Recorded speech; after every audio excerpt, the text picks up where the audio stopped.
Hello friends, welcome back to my channel സിംനാസ് food world. അപ്പോൾ ഇന്ന് ഞാൻ വന്നിട്ടുള്ളത് കണ്ണൂർ സ്റ്റൈൽ സാമ്പാറുമായിട്ടാണ്. അപ്പോൾ ഓണമൊക്കെ വരികയാണ്, എല്ലാവരും ഈ സാമ്പാറൊക്കെ ഇങ്ങനെ ഒന്ന് ട്രൈ ചെയ്ത് നോക്കട്ടോ. നല്ല ടേസ്റ്റുള്ള ഒരു സാമ്പാറാണ്. അപ്പോൾ കണ്ണൂർ സൈഡിലൊക്കെ ഈ ഒരു സ്റ്റൈലിലാട്ടോ സാമ്പാറൊക്കെ വെക്കാറ്. അപ്പോൾ വീഡിയോ കാണുന്നവർ എന്തായാലും ഇങ്ങനെ ഒന്ന് ട്രൈ ചെയ്ത് നോക്കുക. നിങ്ങൾ ഇതുവരെ ട്രൈ ചെയ്യാത്തവരാണെങ്കിൽ ഇങ്ങനെയൊന്ന് തീർച്ചയായിട്ടും ട്രൈ ചെയ്ത് നോക്കട്ടോ. നല്ല അടിപൊളി സാമ്പാറാണ്. അപ്പോൾ എല്ലാവരും ഒന്ന് ട്രൈ ചെയ്ത് നോക്കിയിട്ട് അഭിപ്രായങ്ങളൊക്കെ അറിയിക്കുക. അതുപോലെ ചാനലിലെ വീഡിയോസൊക്കെ കണ്ട് ഇഷ്ടപ്പെടുകയാണെങ്കിൽ സബ്സ്ക്രൈബ് ചെയ്യാൻ മറക്കരുത് കേട്ടോ. അപ്പോൾ നമുക്ക് ഈ അടിപൊളിയായിട്ടുള്ള കണ്ണൂർ സ്റ്റൈൽ സാമ്പാർ എങ്ങനെ റെഡിയാക്കും. അപ്പോൾ നമ്മുടെ ഈ കണ്ണൂർ സ്റ്റൈലിലുള്ള സാമ്പാർ റെഡിയാക്കാനായിട്ട് ഞാനിപ്പോൾ ഇവിടെ ഒരു 10 മിനിറ്റ് മുന്നേ 4 ടേബിൾ സ്പൂൺ നമ്മുടെ സാമ്പാർ പരിപ്പ് നന്നായിട്ട് വെള്ളത്തിലിട്ട് കുതിർത്ത് ഒന്ന് കഴുകി എടുത്തിട്ടുണ്ട് കേട്ടോ. അതൊരു കുക്കറിലോട്ട് ഇട്ട് കൊടുത്തിട്ടുണ്ട്. ആദ്യം നമുക്ക് ഈ പരിപ്പ് ഒന്ന് വേവിച്ചെടുക്കണം. ഇനി ഈ സാമ്പാർ പരിപ്പിൻ്റെ കൂടെ അതിൻ്റെ കൂടെ തന്നെ ഇട്ട് വേവിക്കാനായിട്ട് ഒരു സവാള സ്ലൈസായിട്ട് കട്ട് ചെയ്തിട്ട് ഞാനിതിലോട്ട് ഇട്ട് കൊടുക്കുന്നുണ്ട്. വലിയ സവാള കേട്ടോ. അതിൻ്റെ കൂടെ തന്നെ ഒരു 1/4 ടീസ്പൂൺ മഞ്ഞൾപ്പൊടി, പിന്നെ 2 പച്ചമുളക്, ആവശ്യത്തിന് വെള്ളം ഒഴിച്ചിട്ട് ഒരു 3 വിസിലിട്ട് നന്നായിട്ടങ്ങ് പരിപ്പ് വേവിച്ചെടുക്കുക കേട്ടോ. അപ്പോൾ പരിപ്പ് വേവുന്ന സമയം കൊണ്ട് നമുക്കിതിന് ആവശ്യമായിട്ടുള്ള തേങ്ങ ഒന്ന് വറുത്തെടുക്കാം. അതിനായിട്ട് ഞാനൊരു പാൻ വെച്ചിട്ടുണ്ട്. പാനിൽ വെളിച്ചെണ്ണ ഒഴിച്ചു കൊടുത്തിട്ടുണ്ട്.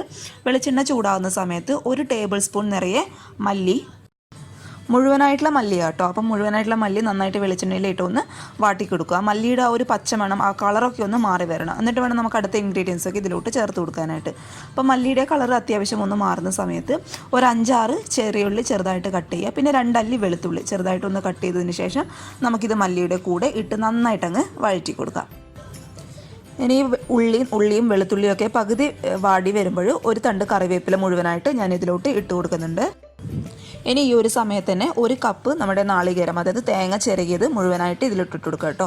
ഒരു കപ്പ് എന്ന് പറയുമ്പോൾ ഏകദേശം ഒരു അരമുറി തേങ്ങ വരും. അത് മുഴുവനായിട്ട് നമുക്ക് ഇതിലോട്ട് ഇട്ട് കൊടുക്കാം. ഇനി ഈ ഒരു സമയത്ത് തന്നെ ഇതിൻ്റെ കൂടെ നമുക്ക് സാമ്പാറിന് നല്ലൊരു കൊഴുപ്പ് വരാൻ വേണ്ടിയിട്ട് 1 ടീസ്പൂൺ നിറയെ നമ്മുടെ സാധാരണ ഉഴുന്ന്, നമ്മൾ ഇഡ്ഡലിക്കും ദോശയ്ക്കൊക്കെ അരക്കാനും ഉപയോഗിക്കുന്ന ഉഴുന്ന് 1 ടീസ്പൂൺ നിറയെ ഞാൻ ഇതിലോട്ട് ഇട്ട് കൊടുക്കുന്നുണ്ട്. ഇനി ഈ ഒരു സമയത്ത് തന്നെ ഒരു 1/4 ടീസ്പൂൺ ഉലുവ കേട്ടോ. ഉലുവയുടെ അളവ് കൂടി പോകാൻ പാടില്ല, കാരണം പിന്നെ സാമ്പാറിന് നമുക്കൊരു കയ്പ്പ് ടേസ്റ്റ് വരും.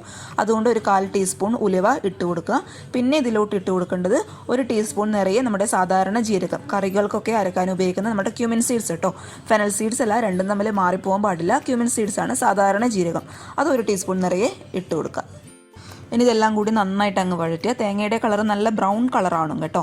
അപ്പോൾ ഇത് നമ്മുടെ തേങ്ങയുടെ കളറൊക്കെ നന്നായിട്ട് മാറി വന്നിട്ടുണ്ട്. ഈ ഒരു സമയത്ത് സ്റ്റൗ ഓഫ് ചെയ്യുക കേട്ടോ. അപ്പോൾ തേങ്ങയുടെ കളറൊക്കെ അത്യാവശ്യം നന്നായിട്ട് മാറിയിട്ടുണ്ട്. ഒരുപാട് ഈ പാനിലിട്ട് അങ്ങ് ചൂടാക്കി എടുക്കണം കേട്ടോ. പെട്ടെന്ന് തേങ്ങ അങ്ങ് കരിഞ്ഞു പോകും. പിന്നെ നമ്മുടെ സാമ്പാറിൻ്റെ ടേസ്റ്റ് ആകെ മൊത്തം മാറും. ഈ ഒരു കളറൊക്കെ ആകുമ്പോൾ സ്റ്റൗ പതുക്കി അങ്ങ് ഓഫ് ചെയ്ത് കൊടുക്കും കേട്ടോ.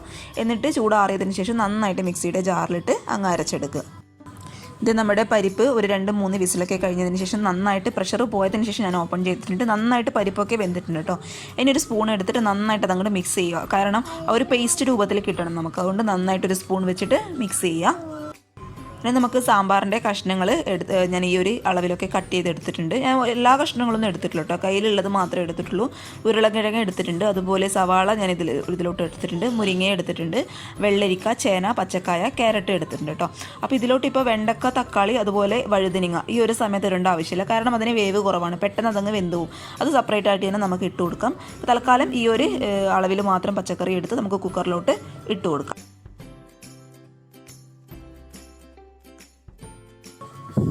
ഇനി ഈ പച്ചക്കറി വേവാൻ ആവശ്യമായിട്ടുള്ള വെള്ളം നമുക്ക് ഇതിലോട്ട് ഒഴിച്ചു കൊടുക്കാം.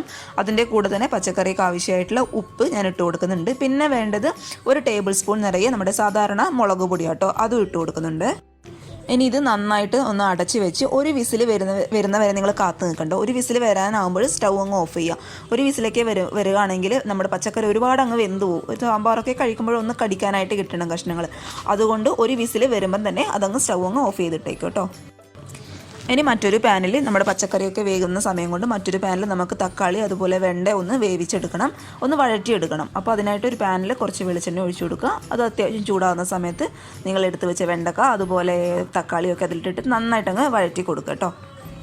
ഇത് നമ്മുടെ തക്കാളിയും വെണ്ടയൊക്കെ നന്നായിട്ട് വെന്ത് വന്നിട്ടുണ്ട്. ഈ ഒരു സമയത്ത് ഓഫ് ചെയ്യുക കേട്ടോ. ഒരുപാട് അങ്ങ് വെന്ത് പേസ്റ്റ് പോലെ ആവണ്ട, കാരണം നമുക്ക് സാമ്പാറിലിട്ട് ഒന്നും കൂടി വേവിച്ചെടുക്കേണ്ടതാണ്. അതുകൊണ്ട് ഈ ഒരു സമയത്ത് നമുക്ക് സ്റ്റൗ ഓഫ് ചെയ്യാം. കണ്ടോ, നമ്മുടെ കുക്കറിൽ വിസിലൊക്കെ പോയതിന് ശേഷം ഞാൻ ഓപ്പൺ ചെയ്തു. കണ്ടോ, ഒരുപാട് അങ്ങ് വെന്തിട്ടില്ല, കഷ്ണങ്ങൾ കടിക്കാനായിട്ട് കിട്ടണം. ഇനി ഈ ഒരു സമയത്ത് നമ്മൾ അരച്ചെടുത്ത തേങ്ങ നമുക്ക് ഈ കുക്കറിലോട്ട് ഇട്ട് കൊടുക്കാം. ഇനി ഇതിൻ്റെ കൂടെ തന്നെ 1 തണ്ട് കറിവേപ്പില ഞാൻ ഇട്ട് കൊടുക്കുന്നുണ്ട്. പിന്നെ ഈ സാമ്പാറിന് ആവശ്യമായിട്ടുള്ള ഉപ്പ്,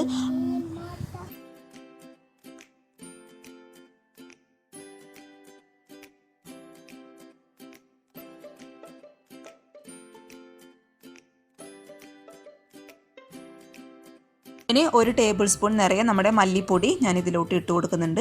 പിന്നെ ഒരു 10 മിനിറ്റ് ഒരു നെല്ലിക്ക വലുപ്പത്തിൽ നമ്മുടെ വാളം പുളി, സാമ്പാറിനൊക്കെ ഇടുന്ന പുളി കേട്ടോ, അത് കുറച്ച് വെള്ളത്തിൽ കുതിർത്ത് വെച്ച് നന്നായിട്ട് പിഴിഞ്ഞെടുക്കുക. അതും കൂടി ഞാൻ ഇതിലോട്ട് ഒഴിച്ചു കൊടുക്കുന്നുണ്ട്.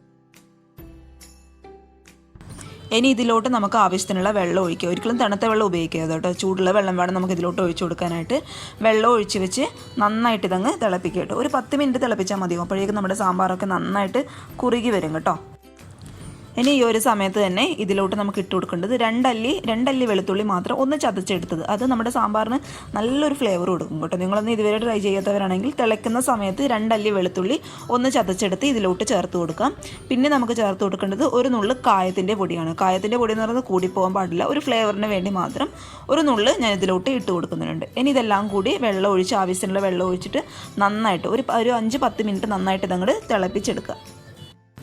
ഇനി സാമ്പാറിന് ആവശ്യമുള്ള നമുക്ക് താളിച്ചൊഴിക്കാം. അതിനായിട്ട് ഒരു പാൻ വെച്ച് അതിലോട്ട് കുറച്ച് വെളിച്ചെണ്ണ ഒഴിച്ചു കൊടുക്കുക.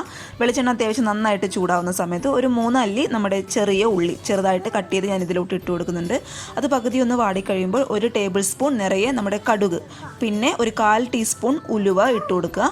അത് നന്നായിട്ട് പൊട്ടി വരുന്ന സമയത്ത് 2 വറ്റൽമുളകും കൂടി ഇട്ട് കൊടുത്തതിന് ശേഷം അത് നമുക്ക് സാമ്പാറിലോട്ട് ചേർത്ത് കൊടുക്കും.